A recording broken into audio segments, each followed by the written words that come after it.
Imana ishimwe cyane kubw'uyu mwanya mwiza nanone duhaye wo kuba imbere yayo. Ni iby'igiciro cyinshi. Imana ishimwe. Imana ishimwe. Ndashimira ubuyobozi bw'itorero bwaduhaye umwanya mwiza ngo tuze kuganira ijambo ry'Imana. Imana ibaha umugisha. Ku batanzi wenda ngenda umusangwa hano, nitwa Bayibaze Monique, ndubatse, mfite umutware, mfite n'abana 2. Imana yagize neza.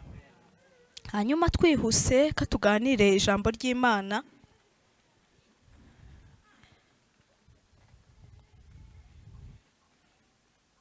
Ijambo ry'Imana dusanga mu butumwa bwiza bwa Yesu Kristo uko bwanditswe na Matayo. Matayo igice ni cya 13. Turasoma umurongo wa 44 wonyine. Matayo igice cya 13 dusome ku murongo wa 44. Ku mutwe w'amagambo havuga umugani ngo w'izahabu n'imaragarita n'urushundura. Ubwami bwo mu ijuru bugereranywa n'izahabu zahishwe mu murima, umuntu azigwaho arazitwikira aragenda. Umunezero umutera kugura ibyo yari atunze byose ngo abone kugura uwo murima. Imana ishimwe. Reka dusubiremo kuko aya magambo turaza kuyagarukaho, ndagira ngo duse nk'abayafata mu mutwe. Haravuga ngo ubwami bwo mu ijuru bugereranywa n'izahabu zahishwe mu murima, umuntu azigwaho arazitwikira aragenda. Umunezero umutera kugura cyangwa se kugurisha ibyo yari atunze byose. Ntago muri gukurikira. Ibyo yari atunze byose ngo abone kugura uwo murima. Imana ishimwe. Kongere dusome urwandiko Paulo yandikiye Abafilipi igice cya 3, turasoma ku murongo wa 7 n'uwa 8. Abafilipi igice cya 3 umurongo wa 7 n'uwa 8.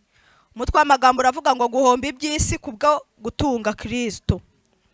Nyamara ibyari indamu yanjye nabitekereje ko ari igihombo ku bwa Kristo, ndetse n'ibintu byose mbitekereza ko ari igihombo kubwo gutunga ubutunzi butagira akagero, ari bwo kumenya Kristo Yesu. Kubw'uwo nahombye ibyanjye byose, ndetse mbitekereza ko ari amase kugira ngo ndonke Kristo. Imana ishimwe. Turacyari imbere yawe, udufashisha ubuntu bwawe n'imbabazi zawe nk'uko usanzwe ubikora. Ibyo wagambiriye byose muri iri teraniro ubiduhe Mwami, hatabuzeho na gito, ntihagire na kimwe umwanzi aturiganya, ahubwo gushaka kwawe gusohore kuri twebwe, mu izina ry'umucunguzi wacu Yesu Kristo. Amen. Yesu ashimwe. Haleluya. Haleluya. Haleluya. Tugiye kuganira ku gaciro k'ubwami bw'Imana. Yesu ahangaha nabonye kuri ibi bice byegereye ahangaha yari ari kwigishiriza mu migani. Yari ari kugenda avuga imigani. Nabonye ngo umugani w'umubibyi n'ahandi agera n'ahangaha rero. Aravuga ngo ni umugani ngo w'imaragarita n'urushundura, niko hari handitse kuri titire. Ngo Yesu arangije arababwira ngo ubwami bwo mu ijuru, ubwami bw'Imana, aravuga ngo bugereranywa n'izahabu ngo zahishwe mu murima, ngo umuntu azigwaho arangije ngo arazitwikira aragenda. Ngo amaze kugenda ageze iyo ajya ngo agira umunezero. Haleluya. Umunezero agize Yesu yatweretse ko n'ahandi yawukuye, ni kuri ayo mabuye y'agaciro, ni kuri iyo zahabu yaraguyeho abandi batabonye. Amen.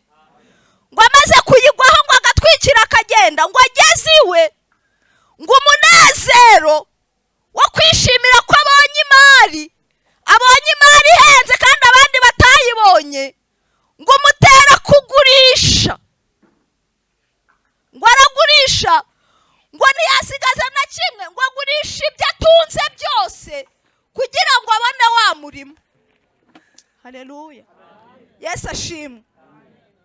Nihuse, numva bakare twabivuganyeho, Yesu yabanjije gushaka kwigisha abantu yuko ibi bintu by'agakiza, ibi bintu by'ubwami bw'Imana butuye mu bantu, bugendera mu bantu. Igihe kimwe Imana yigeze kubaza ngo mbese muzanyubakira nzu ki? Inzu naturamo ni iyihe? Ku ijuru ari intebe nicaraho, isi nayo ikaba intebe y'ibirenge byanjye. Ariko iza kugaragaza ko mu mutima w'umuntu wizeye ariho ubwami bwayo buzaba. Yesu rero yari ari kwerekana ko ibi bintu by'ubwami bw'Imana butuye muri twebwe abantu bagenda, twebwe abantu b'inyama n'amaraso bagaragara.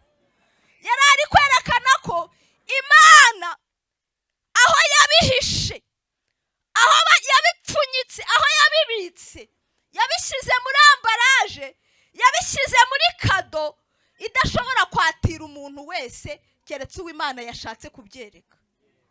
Yabihishe mu kintu kitari akajagari, kidashayininga, ngo abantu baze nk'abari gusakiranwa bavuga bati twacikanywe, mugiye gufata. Abakare nababwiye ngo kenshi abantu baza gufata Yesu cyangwa agakiza muri ubwo buryo, rimwe na rimwe n'agakiza kabo nta mizi gashora, ntigatinda. Yesu rero yari ari kwerekana ko ibintu by'agakiza ni ibintu bidashayininga, bitahita byatira umuntu keretse umuntu Imana yahishuriye ko mu bwami bw'Imana harimo imbaraga z'igitangaza.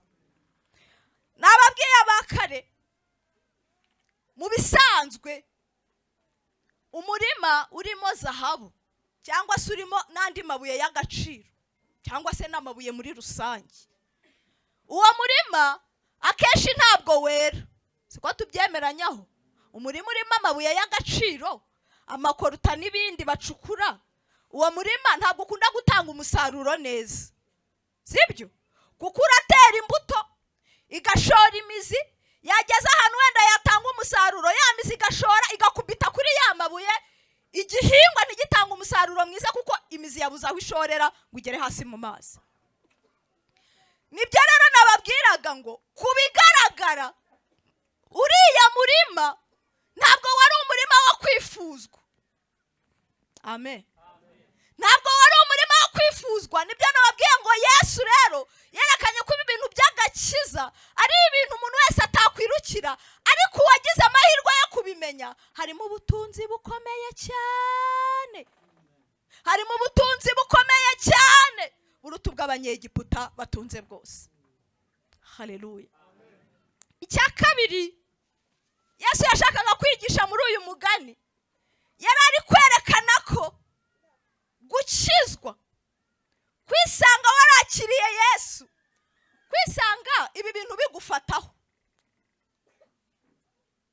atari ikigare. Nahoze mbwira abantu bakare, ibintu by'agakiza ntabwo ari itsinda, ntabwo ari sosiyete, ntabwo ari ikimina ngo mwese mugiye. Hari ibintu rimwe na rimwe abakristo bagira bikamera nka fanatisme, uyu yaba yemera iki, mwese mukagendera mu kigare, rimwe na rimwe mutabaje niba n'Imana ibirimo. Ibintu by'agakiza nibyo ku giti cy'umuntu. Haleluya, haleluya. Ababwiye umuntu umwe kare wari uri gufiyansanya n'umudamu we, yari umupasiteri, aduha ubuhamya kuntu yaganiriye na madamu, garangije aramubwira ati ni ya magambo ndumva ari Rusi wayabwiraga Naomi, aramubwira ngo Imana yawe izaba Imana yanjye, aho uzagwa niho nzagwa. Ibintu nk'ibyo magambo murayazi. Ndaramubwira ati reka aho wakishe rwose twibeshyana nubwo turi inshuti. Ntabwo Imana yanjye ari izaba yawe, si itegeko, ahubwo umutima wawe niwe uzakwemeza yuko ubana n'Imana, kuko njye ntiwandeba mu mutima nshobora kuba nta niyo mfite. Ntabwo agakiza ari sosiyete.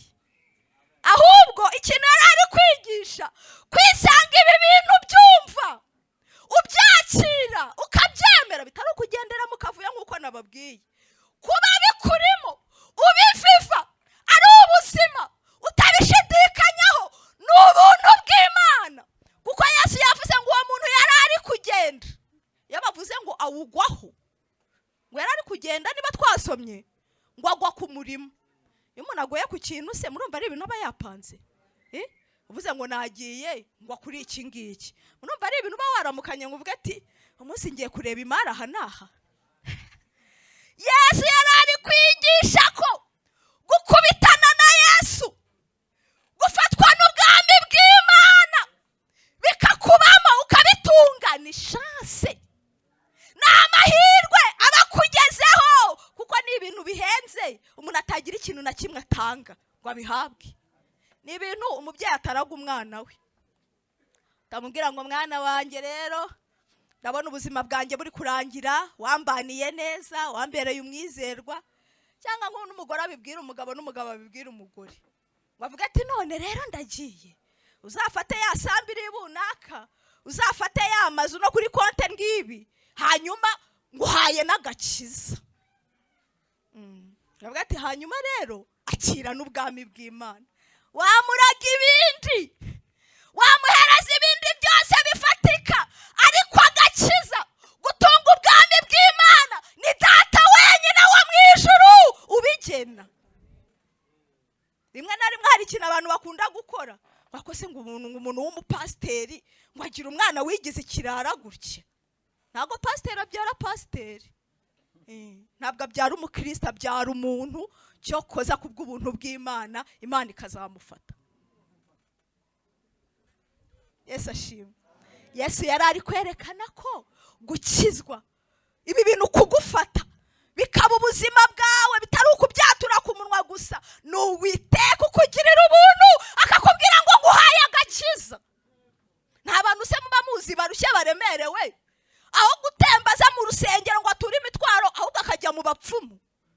Ntabo muzi, ntawo muzi urugo runanira, aho kugira ngo afate reka njye gushaka pasiteri ansengere ndarushye, gatavuga ati buriya iyo umuntu anyweye inzoga nyinshi agasinda akanywa n'urumogi yumva aruhutse. Ntabo muzi, gukizwa ni ubuntu bw'Imana, kumva umutima ukubwira ngo ukeneye gukira ni imbabazi z'Imana. Nicyo Yesu yari ari kuvuga ahangaha, ngo umuntu yari ari kwigendera agwa ku murima urimo zahabu.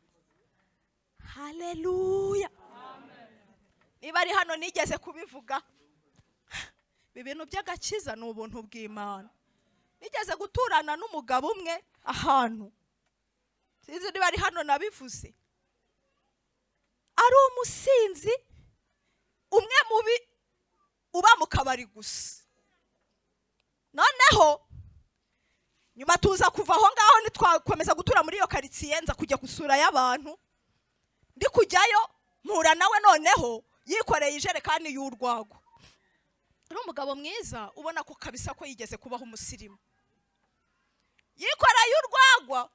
Mbaza abantu nese ko mbona asigaye yikorera noneho amajerekani, bati nahageze yarayanywereye n'utwo yabitse yaratumaze, nta kazi akigira, ageze ku rwego kuko atabona abamusengerera we ntabasengerere, asigaye asaba ibiraka agatwarira abacuruza inzoga akabibatwaza mu majerekani bakamuhemba kumusogongezaho. Yari umugabo bambwiye amateka ye, yari umwarimu, yari umwarimu afite n'umugore w'umuganga. Kubwo kuba umusinzi cyane ku rwego ruri hejuru, ku ishuri baramwirukana kuko yazaga yasinze agakubita abana akababuza amahoro, ku ishuri baramwirukana bati uyu si umwarimu. Ibyo ntibimuhaye isomo, akomeza kunywa. Umugore abigeze aravuga ati bisi nabishobora, yarasindaga akiyandavuza akinyaraho agakora byose muzi bibi. Umugore avuga ati ibi ngibi rero ntabwo nkibishoboye, aramuta. Icyo nari mbivugiye ni iki? Murabona umuntu aramutse abasha kwikiza ingeso ze, aramutse abasha kwinjiza ubwami bw'Imana muri we, uwo mugabo atari kureka ibyo bintu agakira, yari gukira. Ariko Uwiteka niwe utanga amahirwe wenyine yo gufata Kristo ukamukomeza. amina. Haleluya, Yesu ashimwe. Amen. Nasomye ijambo mu gitabo cy'umugenzi. Mukristo ngo amakuru ye murayazi, ngo yatangiye kubwirwa n'ijambo ry'Imana yasomaga ngo yuko umudugudu yari arimo ngo ugiye kuzarimbuka, ngo kandi ugatwikwa n'umuriro uvuye mu ijuru. Ayo makuru ko yumva ngo bimutera ubwoba, bimutera n'umutima uhagaze. Ngo ariko ngo abura inzira yamukura mwaho ngaho. Waza kuzumva umugabo witwa mubwiriza butumwa ngo ari kwigisha. Icyo mbivugiye, yaravuze ngo mubwiriza butumwa ngo amaze kumwigisha, ngo aramubwira ngo ntureba ririya rembo riri hariya hakurya hejuru ku musozi. Undi ati wapi, ntaryo mbona. Ati tegereze neza, urabona itabaza ritoya riri hejuru. Icyo mbivugiye ni uko uyu mukristo ari kubiganira, yaravuze ngo nitabaza ngo udashobora kubona nta muntu uri kweretse. Yari ari kuvuga ngo iki, ibi bintu by'Imana, ibi bintu by'agakiza, Uwiteka ubwe wenyine atakurangiye inzira anyuze mu bakozi bayo, ntabwo ubwawe wakwiyungura ngo ndarushye reka njye gukizwa. Nunaza ni Imana iba yabigizemo uruhare ngo wakire ubwami bwayo mu mutima wawe. Haleluya, Yesu ashimwe. Twasomye ijambo Pawulo yandikiye Abafilipi. Haleluya, Yesu ashimwe. Yababwiye ngo nyamara ibyarindamu yanjye nabitekereje ko ari igihombo ku bwa Kristo. Aravuga ngo ndetse n'ibintu byose, yavuze byose, ndetse n'ibintu byose bitekereza ko ari igihombo kubwo kuronka ubutunzi butagira akagero, aribwo kumenya Kristo Yesu. Aravuga ngo kubw'ubu inde, kubw'uwo Kristo. Aravuga ngo nahombye ibintu byanjye, ngo ndetse mbitekereza ko ari amase kugira ngo ndonke Kristo. Haleluya, haleluya, Yesu ashimwe. Gutunga Kristo ni umugisha ukomeye cyane. Pawulo avuga aya magambo, hari abumva ko nta bintu yahombaga, bazi ko byari ibintu biri aho ngaho yapfuye kuvuga. Pawulo yari umudogiteri muri kiriya gihe cye, yari afite nasiyonalite y'Abaroma. Icyo gihe bari bakoroneje isi, yari yihagazeho. Pawulo rero atangira ababwira hejuru muri icyo gice cy'igitangira cya 3, arababwira ngo hari abantu rimwe na rimwe birata gukebwa, bakanirata ibi by'umubiri bigaragara. Aravuga ngo ariko tugiye mu kurushanwa, aravuga ngo nanjye mfite ibyo nakwiringira kandi nkanabyirata. Aravuga ngo njyewe ndi Umwisiraheli uri piri, aravuga ngo ndi Umuheburayo w'Abaheburayo. Arababwira ngo njyewe nkomoka mu muryango wo kwa Benyamini. Epfo arababwira ngo kandi ku bijyanye n'ibice by'amadini n'abize amategeko, aravuga ngo njyewe ndi Umufarisayo. Hejuru yari yababwiye ngo nakebwe no ku munsi wa 8 nkivuka nk'uko amategeko avuga. Arongera hasi aravuga ngo kandi ku bijyanye n'ishyaka ry'Imana njyewe narakoraga. Aravuga ngo najyaga ndenganya itorero. Haleluya, Yesu ashimwe. Aravuga ngo ku bijyanye n'ishyaka ry'umuhamagaro njye ntabwo navugaga gusa, narakoraga, narenganyaga abera. Aravuga ngo hepfo rero aya magambo twasomye, aravuga ngo ariko ibyo byose umuntu yahagarara mu bana akirata, ibyo byose umuntu yahagarara akiringira. Aravuga ngo naje kurabukwa ubutunzi. Haleluya, aravuga ngo ibyo nabikoraga ntararabuka ubutunzi nyabwo, ibyo nabyirataga ntaramenya ubutunzi bw'ukuri aho buri. Haleluya, aravuga ngo ariko maze kumenya ubutunzi buri muri Kristo Yesu, aravuga ngo nasanze narahombye nkurikije ibyo nahombye. Aravuga ngo ibyo byose rero nizeraga nasanze ari nk'umwanda. Aravuga ngo kubw'ubutunzi butagira akagero, aribwo kumenya Yesu. Kamvuge gatoya kuri ibyo bintu yahombye. Avuga ngo njyewe nakebwa ku munsi wa 8. Yari ari kubereka yuko ibintu by'amategeko ya Musa atari ibintu aje yumva aho ngaho, yerekanaga ko abizi rwose. Yari ari kwerekana ko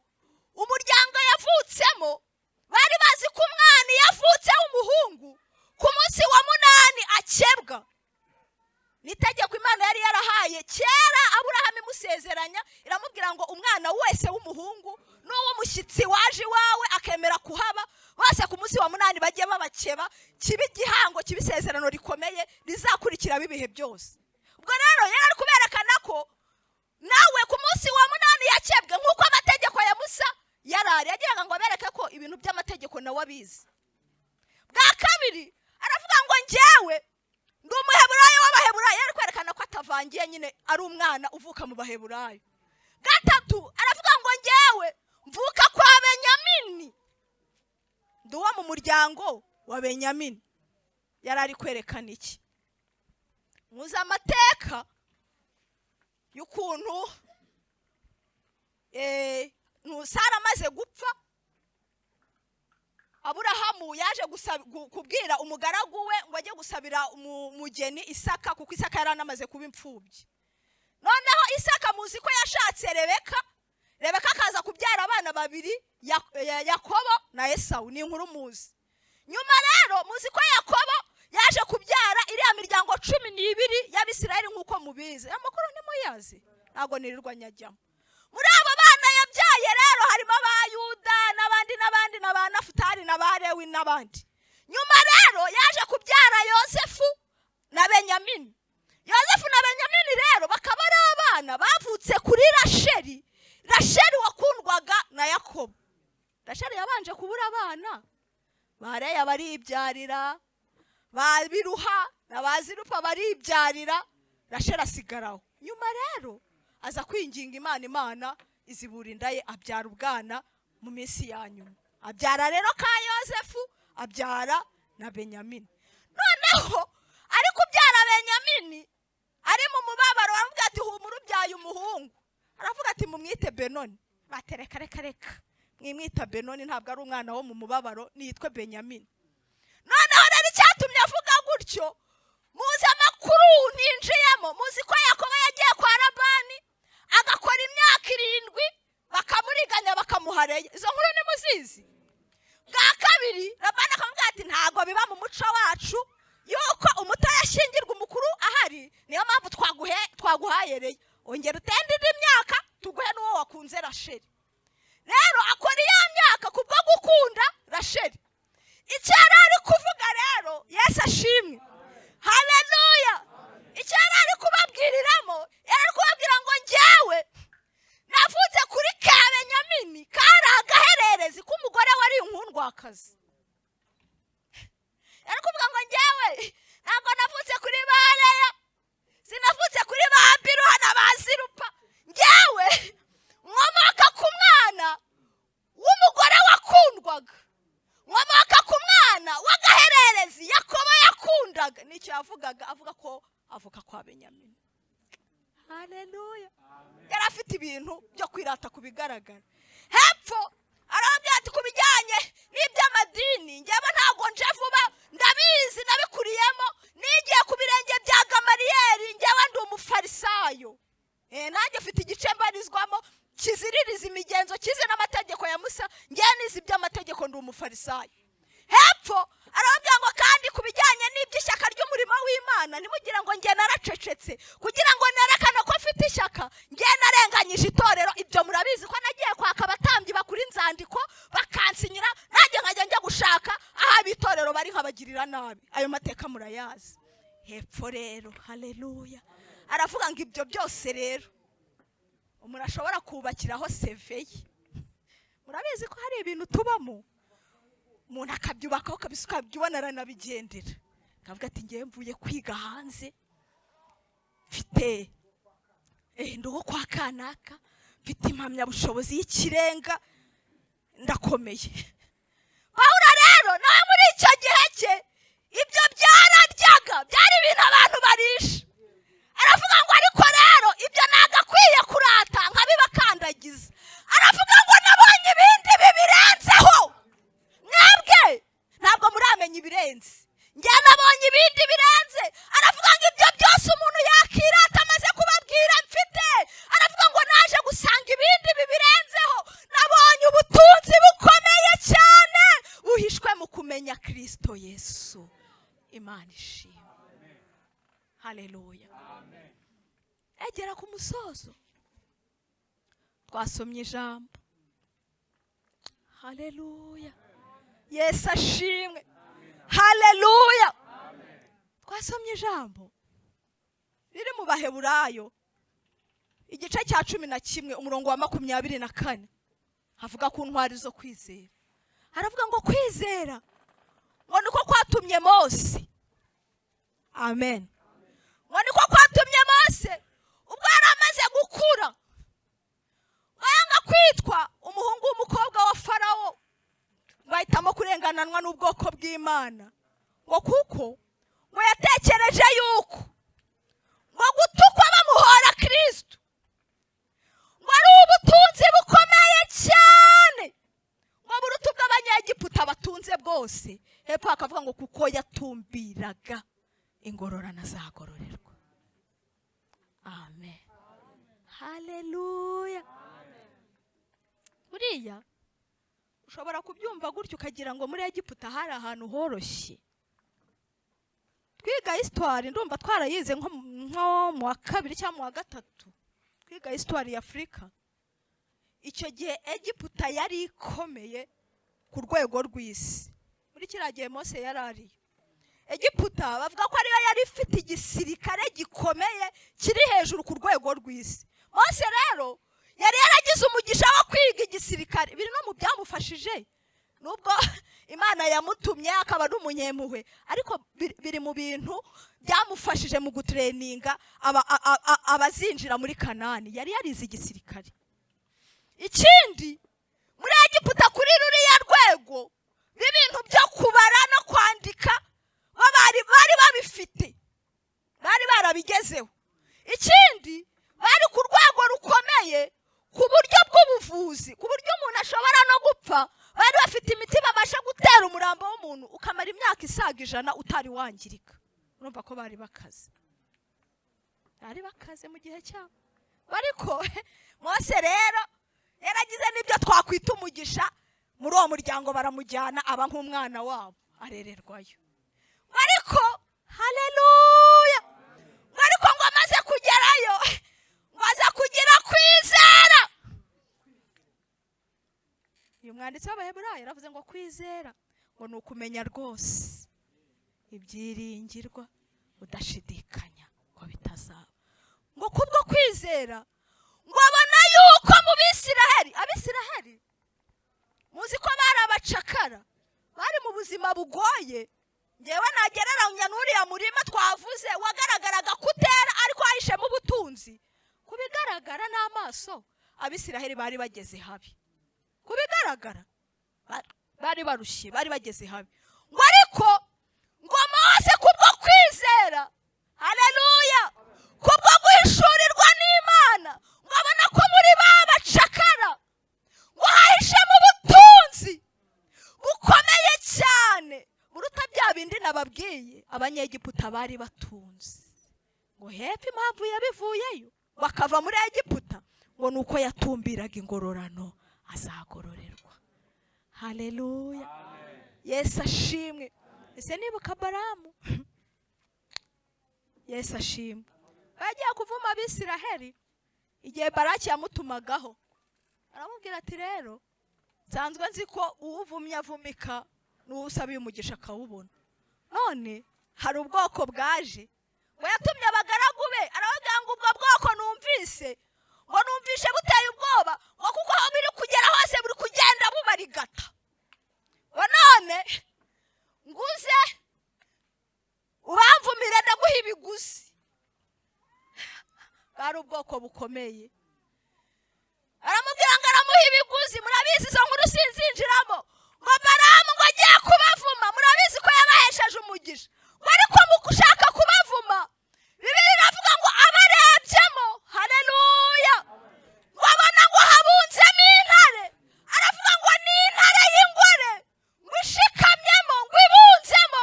Aravuga ngo kandi iyo ntare ngo itegereje umuhigo, ngo kandi ntabwo izaruhuka, ntabwo izacogora itariye abanzi babo. Haleluya. Yesu ashimwe. Yesu ahimbazwe. Muri Yesu harimo ubutunzi bukomeye.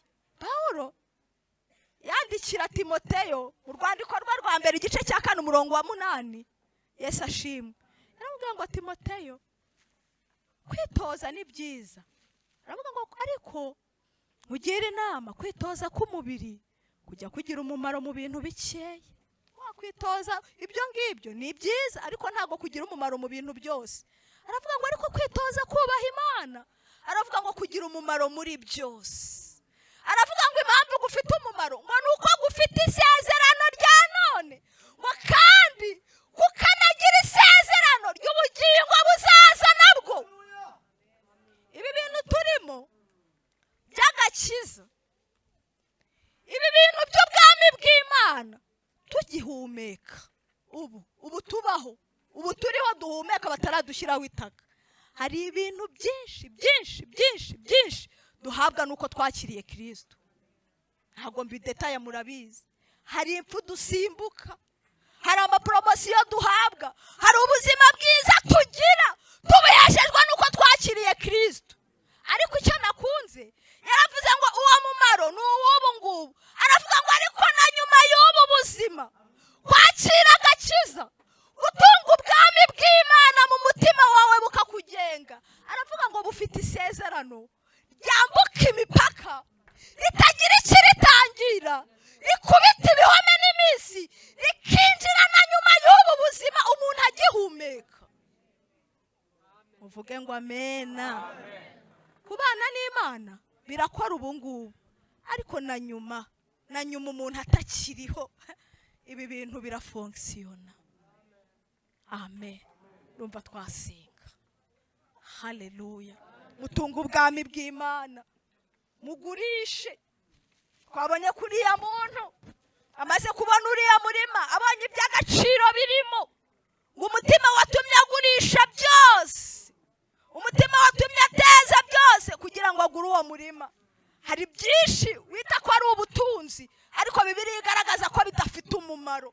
Hari ubuzima bubi bw'ibyaha ushobora kuba wubakiyeho, ukumva utabikoze utabaho, ukumva utabayeho muri ubwo buzima bwo guteka umutwe, bwo kubaho uri umusinzi, bwo gusambana n'ibindi bibi byose muzi, ukumva udashobora kubaho utabayeho muri ubwo buzima. Ariko iyo ugurishije ukakira ubwami bw'Imana, muri Kristo Yesu harimo ubuzima, muri Kristo Yesu harimo imibereho, muri Kristo Yesu harimo agakiza. Amen. Ndumva twasenga. Ibyarinda mu yanjye nabitekereje ko ari igihombo ku bwa Kristo, ndetse n'ibintu byose mbitekereza ko ari igihombo kubwo ubutunzi butagira akagero, aribwo kuronka Kristo. Imana ishimwe.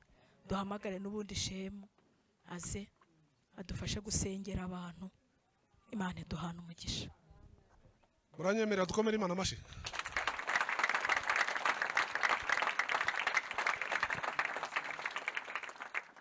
Cya kabiri ngaho nimundebe. Nisanze mu rukundo rwawe, wambereye uburuhukiro, ubuntu bwawe buhagije, ndi kumwe nawe ndaruhuka. Ese aya masaha yatumye muruha cyane? Ese ubu butunzi namwe murabukeneye? Uko ni ukuri? Shari, urabukeneye? Umaze kubona aho dukeya se byibuze?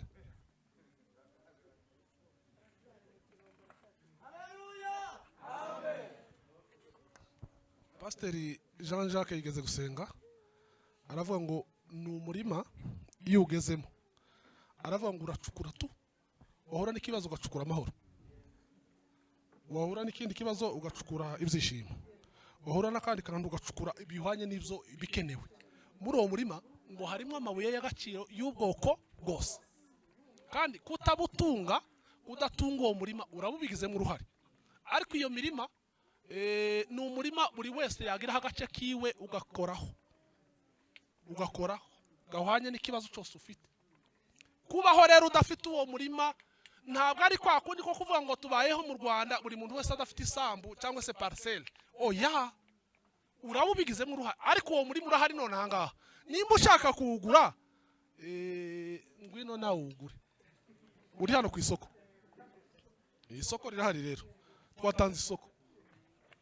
Kandi nta kindi kintu usabwa gutanga wowe gusa n'ukwemera ukavuga ngo nanjye ndaje mumpe agace kanje. Nta mafaranga yawe n'ubuntu ni kumwigisha yatubwiye. Nta mafaranga ntayo usabwa. Ariko niba uri muri riteraniro reka ducunguze uburyo umwete. Uri muri riteraniro ukumva uwo murimo utarawugiraho uburenganzira. Zamura ikiganza. Zamura ikiganza n'ubuntu, nta kindi kintu tugusaba usibye gusa kugusengera tukakuyobora inzira nawe kugira ngo nawe bagende bagusature akaho gasate ugatunge hanyuma mu buzima bwawe bwose nta handi hantu uzashakira ibisubizo by'ibyifuzo ufite naho ngaho gusa. Kubaho rero utawufite ni uguhomba burundu. Urahari? Zamura ikiganza. Zamura ikiganza, nta kindi kintu tugusaba kandi ntitukwinginga umwanya munini kuko ijambo ry'Imana ryavuze bihagije. Niba wazanya amatwi neza ukumva ufite inzara n'inyota wumvise, zamura ikiganza. Urahari se? Ukomeje umutima? Urinangiye? Reka twizere ko ahari mwese uwo murima mwarawubonye. Mwese mwarawubonye. Mwagurisha inzo mufite? Reka da. Mwashafite aho duce. Mwagurisha bimwe musiga ibindi. Ariko si mwebwe mvuze. Mwebwe muri abatagatifu. Murabera imbere y'Imana. Ariko ni mabera Yesu araje kumumya kinyoma. Aragaragara ko adakiranutse neza. Ariko nimba twemera ko dufite intege nkeya, hari ahantu tukigera dufite utuntu tumwe na tumwe twagiye twibikira rimwe na rimwe twiringira, munyemere tujye ijuru tuzamuke dusenga Imana. Batuye abemeye kwira Yesu nk'umwami n'umukiza wabo mu materaniro ya mbere babikoze, ariko hano ndabona mwese mwaramwakiriye nta kibazo. Imana ibaho umugisha mu izina rya Yesu. Namwe murahaguruka dusenge. Tugiye gusenga Imana. Dusengera imitima yacu kugira n'ubundi dukomeze kumwizera. Mana turagushimiye mu izina rya Yesu, turaguhimbaje. Tugushimiye no mwanya mwiza w'ijambo ry'Imana. Twaryumvise kuva mu gitondo, nabaje mu iteraniro rya gatatu bararyumvise uko ryavuzwe, niko ryavuzwe mu rya mbere no mu rya kabiri. Mana ridufitiye umumaro muri iki gihe cyane no mu kindi gihe kizaza. Turasengera mushiki wacu tuganirije ijambo ryawe mwami kugira ngo n'ubundi aho yakuye umuha ibirenze zowe yashobora gutekereza, kugira ngo n'ubundi aho azajyaza hose mwami azagaburira ijambo ryawe abantu batandukanye kugira ngo bazafashwe naryo. Natwe twaryumvise rero turifuza ko uduha imbaraga kandi ukaduha kwizera kugira ngo dukomere muri ubuntu dushikamye rwose dukomeye tudasubira inyuma kubwa Yesu mwami n'umukiza wacu. Amen. Ngaho ni mwikiza amen. Ngaho muyobozi nasi ko nabona n'amasaha yabe ntabwo yoroshe. Kadukomera Imana amashyi kubw'ijambo ry'Imana tumaze kumva. Imana ishimwe. Tugeze mu mwanya mwiza wo gutanga icya 10 n'amaturo, ariko iri jambo ry'Imana muzirike ku mitima, ku nkingi z'imitima yanyu, kubera ko hariho n'igihe hari umubati yaragurishije n'ibiki bagurisha, nta kindi ni ukwihana ibyaha ugacyura Yesu. Iyo ugurishije ibyaha, uretse ibyaha ukihana ukakira agakiza, ukakira Yesu nk'umwami n'umukiza w'ubugingo bwawe, ubutwaye uwo murima mwiza. Imana ishimwe. Murima mwiza, imfubyi zitunga zikaruhuka, abapfakazi bakaruhuka. Haleluya. Imana ishimwe. Mwarimu yarabivuze neza, numvaga yakomeza akavuga ko ibintu abantu bacukuramo bicukurwa muri uwo murima, ko tuzagenda turushaho kumva ijambo ry'Imana, uko ubutaha uzagaruka ukagenda ubyumva, uzagenda ubisobanukirwa, kandi ijambo ry'Imana ni imbuto itabora. Worship team sinzi niba bagihari, babanguke baze dutange 1/10 ndetse n'amaturo, kandi ibi nabyo bikorwa n'uwaguze kuri uwo murima. Atari ugupfa kubikora gusa, atari umuhango gusa, hubwo uwaguze uwo murima abazi agaciro k'icyo yakoze. Imana ishimwe. Reka mbasabe n'ubundi namwe mujejuru, tumaze umwanya twicaye, amasaha aragoye, harimo ibitotsi, harimo ibintu byinshi, ariko mujejuru kandi turi imbere y'Imana. Hari umunsi umwe tuzaterana iteraniro ryiza, tuzateranira mu bwami bwo mu ijuru. Imana izateranyiza mwana bagiye bakumbura guterana kwera, kora rero mu isakoshi yawe no mu ikofi yawe utange 1/10 n'amaturo. Noneho umuntu utafite mu isakoshi n'ubundi ni ya momokare twavuze tugiye gushima Imana ifite iri kuri utwo dupapuro tw'umuhondo twanditseho MTN, ifite iyo kode iriho 77 iri ku gipapuro cy'umweru. Ni inyubako y'amaturo niyo ngo y'umuhondo. Yesu abaho umugisha mwinshi. Barimbye nayo timugejuru muhaguruke, muhaguruke n'abandi mwese muhaguruke. Niba nta n'amafaranga ufite ukomera Imana amashyi ntacyo bitwara. No muri kino gihande muhaguruke.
Amatangazo menshi twakire mwarimo tugeza amatangazo kandi adusoreza n'amaterano yacu uyu munsi. Dukomere Imana amashyi ko yabanye natwe mu materano neza. Tugeze kuri wa mwanya mwiza dutangaho amafaranga y'inyubako, kandi iki gikorwa ntabwo tugisansibiriza cyangwa se ngo twinginge ngo tubisobanure cyane kuko twarabimenye. Abenshi baza babitekereje n'ababyumviye hano kandi bakagira inzara n'inyota yo gukora. Reka mbabwire, ejo sinzi ukuntu umutima watubwiye nyine turahaguruka hano mu bukwe, bitababwira ngo nyamara turifuza ko muzagaruka no wenda muje gushingira ubundi muntu Imana igumugisha mu izina rya Yesu. Mugasanga tutari muri urusengero rumeze gutya, mukazadusanga muri urusengero rwa ruguru. Ese mwazaye ku mafaranga namwe ko ntawe uzi ejo ko gaca namwe mwisanga hano seje mu mukazadusengeramo. Uza amafaranga batanze amafaranga menshi n'ukuri pe. Imana ibamugisha mu izina rya Yesu. Reka n'ubundi dukomeze namwe mubyumve cyane, mwebwe ni iwanyu nta handi muri kujya kandi mwabitekereje neza. Urabona aha ngaha ibyo ari byose nta muntu hatera courage n'abasangwa n'abashitsi batambuka banyura hariya wumva bagenda bivugisha batari kwa bantu aba bantu. Imana ibamugisha mu izina rya Yesu. Narivuze ngo Imana ibamugisha ari gutambuka. Imana ibamugisha, mureke gukomeza umutima muzana amafaranga muyasukemo. Ndabona giseke kigiye kuzura zana mwa yawe nawe abarirwe mu izina rya Yesu. Imana ibamugisha mu izina rya Yesu. Imana ibamugisha mu izina rya Yesu. Mukomeze muze, ndetse n'abafite amafaranga kuri telefone namwe tugiye kubarangira imibare muyashiraho. Mugiye gukora akanyenyeri abafite kuri telefone akanyenyeri. Imana ibamugisha. Abakomeje kuza akanyenyeri 182 akanyenyeri 8 akanyenyeri 1 akanyenyeri 07 9 abafite amafaranga kuri telefone. Imana ibamugisha, Imana ibamugisha. Narivuze ngo akanyenyeri 182 akanyenyeri 8 akanyenyeri 1, hanyuma ugashiraho umubare w'ibanga wacu ni code ni 0791 56. Hanyuma ugashiraho akanyenyeri, ugashiraho umubare w'amafaranga umutima wo kwemeza. hanyuma ugakurikiza amabwiriza. Imana ibamugisha mu izina rya Yesu. Reka n'ubundi protocole badukureho ibiseke nabona musoje gutura amaturo. Imana ibamugisha mu izina rya Yesu. Reka Imana ibamugisha mu izina rya Yesu. Amen. Siko yabasangi yoroshe. Reka tugire vuba abantu baje kurya. Amatangazo ari mu bice bibiri. Aya mbere nasanzwe, aya kabiri nyine nadasanzwe.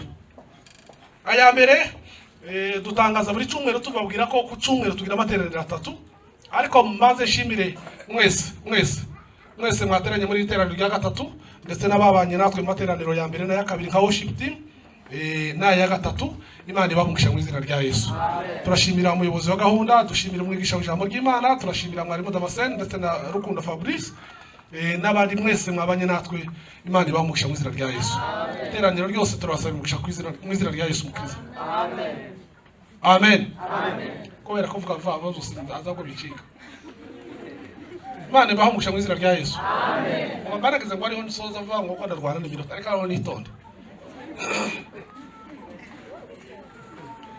Nari mvuze ko ku cyumweru iteraniro rya mbere turitangira saa 1:15, irya kabiri tukaritangira saa 3:45, irya gatatu tukaritangira saa 6 tukasoza saa 8. Hanyuma mu cyumweru tuba dufite niba turitangira saa 10:15, kuwa mbere igasoza kuwa gatandatu, igasoza kandi saa 12 zuzuye. Nari mvuze ko dutangira niba ture kuwa mbere tukageza kuwa gatandatu kandi igatangira saa 10:15 za mu gitondo igasoza saa 12. Uko sindi kwitonda? Aha. Hanyuma icumba cy'amasengesho gitangira saa 2 zuzuye kigasoza saa 10:15 kuwa mbere. Kandi haba hariho amateraniro meza cyane, abantu baza bakishima kandi bagasubizwamo ibyifuzo byabo kuko basengera ibyifuzo mu buryo budasanzwe. Hano haza abantu baje gushima baturutse ahantu hatandukanye bavuga ngo kuwa mbere twarasenze Imana iradusubiza. Nawe urararitswe ejo nimba udafite impamvu zituma udaterana, turagutumiye ngo ejo uzazinduke uze ufatanye n'abandi gusenga Imana. Hanyuma n'ubundi tugira kuwa kabiri abagore barasenga bahereye saa 3 zuzuye bagasoza saa 10 z'umugoroba. Kuwa gatatu nimugoroba hazaterana zone ya Kimisange nizaterana saa 11:30 nibwo bazatangira amateraniro yabo. Hanyuma bizera bashya bariga biga saa 9:15 kuwa gatatu n'ubundi na saa 5:45 zo ku cyumweru. Hanyuma kuwa kane icumba cy'amasengesho kirasenga bagatangira saa 2 bakageza saa 10:30. Murumva ko bafite amasaha menshi atandukanye na yacu. Nawe urararitswe uzaza ufatanye n'abandi gusenga Imana. Kuwa gatanu habaho ijoro ridasanzwe ryitwa ngo ijoro ry'impinduka. Muratumiwe.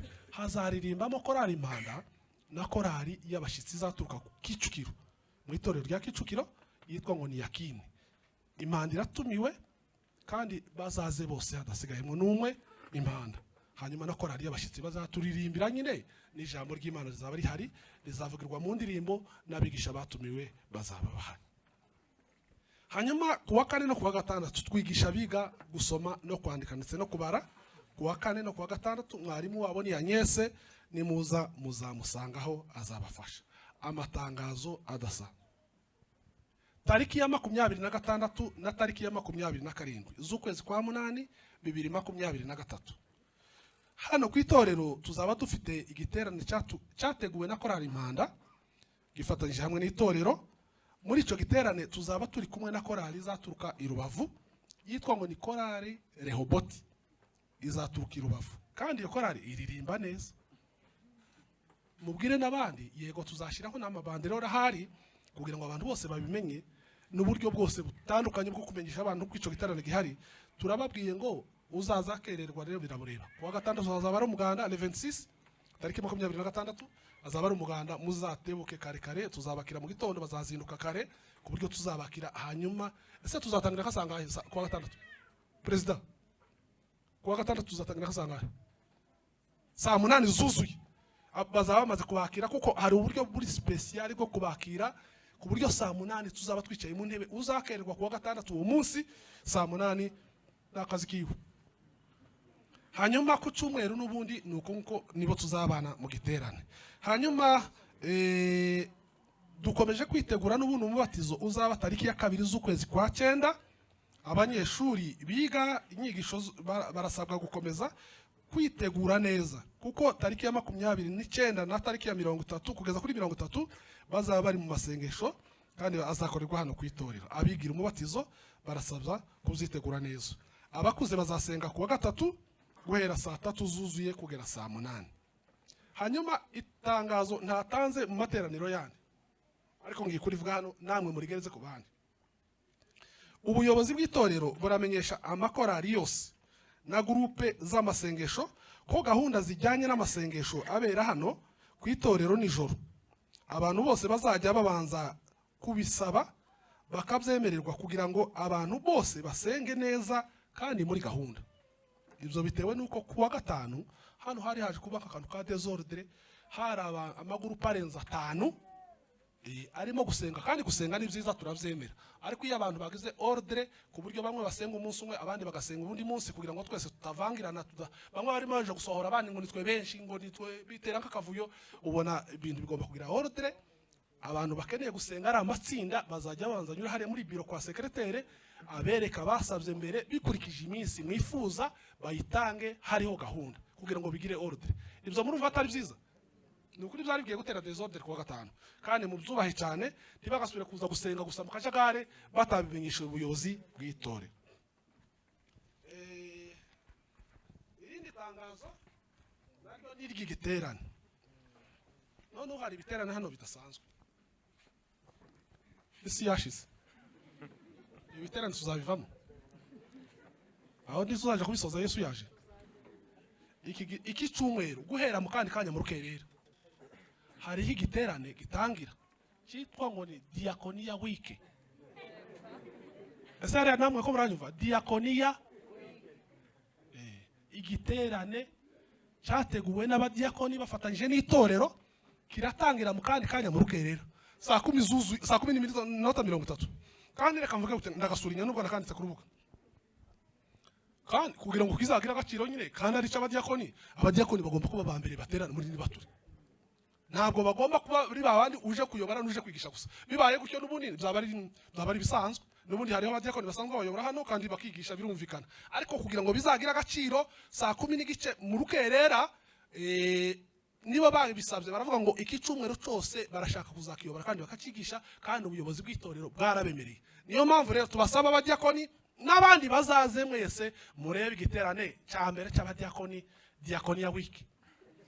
Giteye n'amatsiko, bazatwigisha ijambo ry'Imana, hanyuma bazajya baririmba na korari yabo barabisabye bazajya bayiririmba, hanyuma tukigendemo neza kuzageza ku cyumweru. Ngiye kubabwira uko bizateguwe.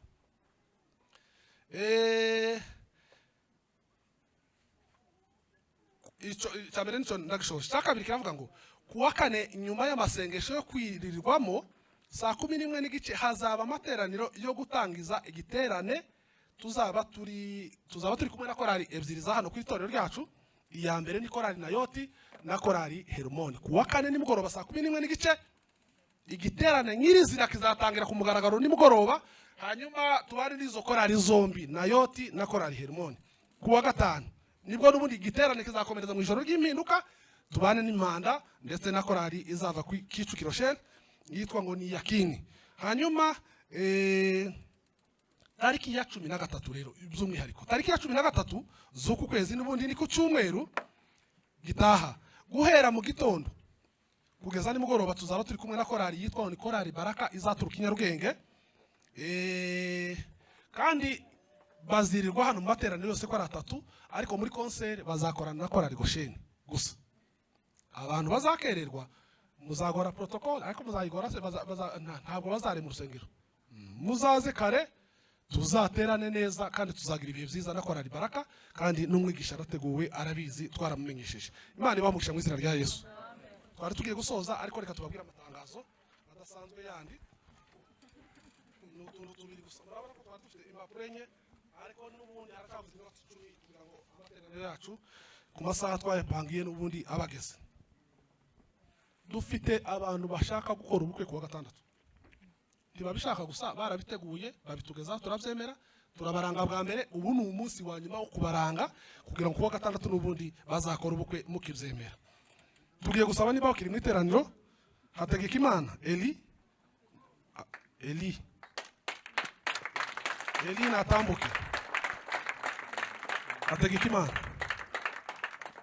uyu musore ko murabona aracyari mutoya. Kuwa gatanu iwe azakora ubukwe kuwa gatanu, azakora ubukwe kuwa gatanu, arabinyibukije kandi ntazabukorera hano, iwe azabukorera mu karere ka Rutsiro mu itorero rya Mushubati. Siko itorero rya Mushubati niwe azakorera ubukwe, ntabwo azabukorera hano. Avukana ni mwene wabo wa Filemo uririmba muri korali Nayoti. Abashaka mwamufasha mu mafaranga, ibitekerezo byanyu birakenewe n'amasengesho, ariko no kumwerekeza bikazagaragara ko avuye mu itorero rimwe abandi yabanye nabo neza, nabyo kandi bizaba ari umugisha. Ni kuwa gatanu niba azakora ubukwe bwiwe. Ese uyu mugabo cyangwa ise umusore ejo bundi kucumwera azaba ari umugabo, ariko uyu munsi aracyari umusore. Namwitaje mu murebe, murabona bikwiriye tumwemerere.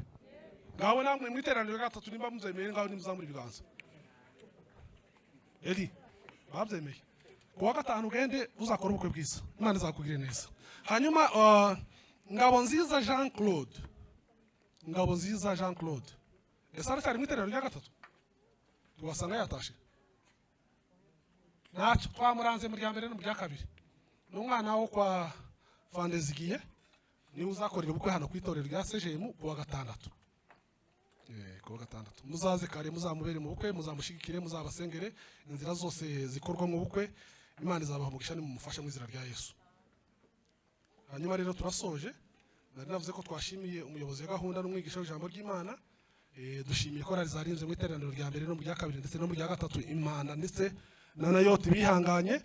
Turashimira Benaya twabanye uhereye mu iteraniro rya mbere kugeza n'aya masaha. Turashimira namwe abakristo mwese mwihanganye tukabana nubwo hari hashushe cyane. Imana ibamugisha mu izina rya Yesu. None mwihangane mwikirize tugiye gusoza. Imana ibamugisha mu izina rya Yesu. Akanyuma ndashimira protocol, bakoze protocol nziza uyu munsi cyane. Imana ibamugisha, mwakoze cyane protocol ndetse n'abadiakoni mwahagaze neza mu mwanya wanyu kugira ngo ibintu byose bibashe kugenda neza. Munyemere rero niba ari nico size namwe mbwene mukibuka mu izina rya Yesu. Cyangwa mukinyibutse nanje ngaho ni mukejuru dusenga Imana, ariko abataha bicaye bo imodoka zirabasanga hano mu rusengero se. Tugiye gushimira Imana mu isengesho hanyuma dusezeraneho. Marti banza ureke telefone dusenga Imana.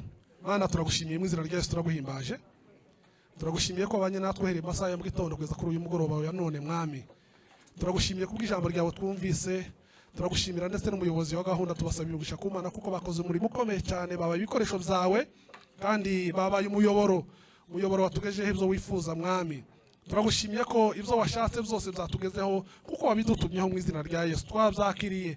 Ariko turasaba kugira ngo imbaraga z'umwuka wera zisindagire kandi zikurikiranire ijambo kugira ngo rizatange umusaruro mu mitima y'abaryumvise.